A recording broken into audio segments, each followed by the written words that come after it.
Hey, welcome back to Dom Time, our weekly roundup. Tonight with us is Dan Denver. Dan is with the Philadelphia City Paper. And as a good journalist, when I asked you for in our weekly roundup, give me some good news out of here. I know it's difficult. I sometimes do it myself. You gave us searching and then you came up with some bad stuff that's happening. But what's the good news in Philadelphia? And we'll see if I think it's good news. So I had a minute to think about it, and I've been working on stories on homicides in Philadelphia, cutting $300 million from school, so it took me a second. But one thing that I'm really excited about that I'm guessing you might not quite agree with is the expansion of bike lanes and bike commuting and just getting around on bicycles in Philadelphia under Mayor Nutter. I think as someone who has a car, uses SEPTA and bikes, I love it and think that the more ways that people can get around the city, and especially in a healthy way, that good. The only objection, you're not one of those you don't strike me as the guy. I'm a bicyclist. As a jerk. When I want to be treated by that with a car, and then I'm a motor vehicle, and I go through lights, and I do all kinds of things on both worlds, and I blow a whistle on a small bike at a car. It's a Hummer next to me telling the guy what to do. Or you're not one of those guys. No. I think that cyclists have to obey the law, but I think there's a lot of law violating across the board in Philadelphia. Where's the expansion? I think I've seen a lot of expansion. I live in West Philadelphia near Cedar Park, Baltimore Avenue.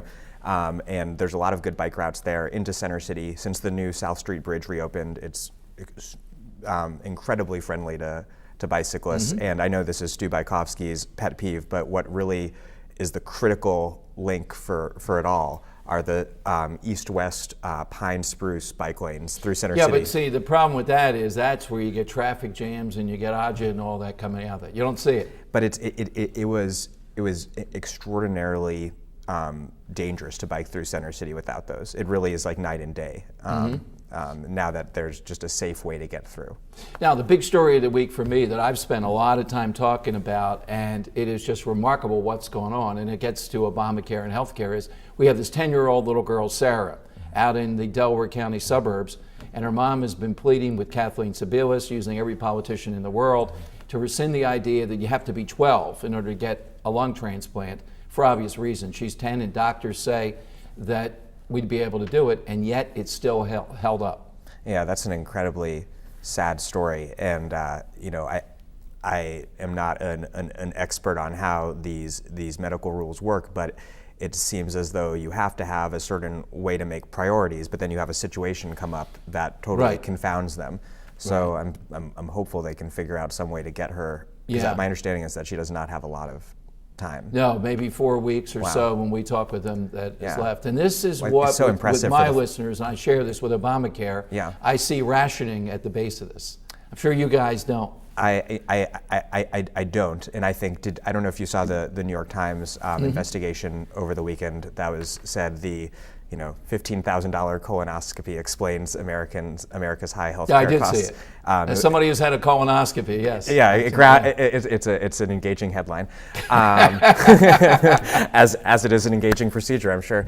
But I think that we have the highest health care costs for any given procedure of any developed country, but worse health care outcomes. So I don't think it's about rationing, like it is in this case of finite organs and a large number of people who need the transplants. I think it's about smartly working with healthcare providers to make sure that those costs come down. Because right now the incentive structure is set up in this really perverse manner that encourages these doctors to do the most expensive thing possible and to do it as expensively as possible and not the best thing. To be continued on this. We're flat out of time, but thanks for joining us tonight on Dom Time. And coming up, my thoughts on Frank Lautenberg and, more importantly, Chris Christie. Straight ahead on Dom Time.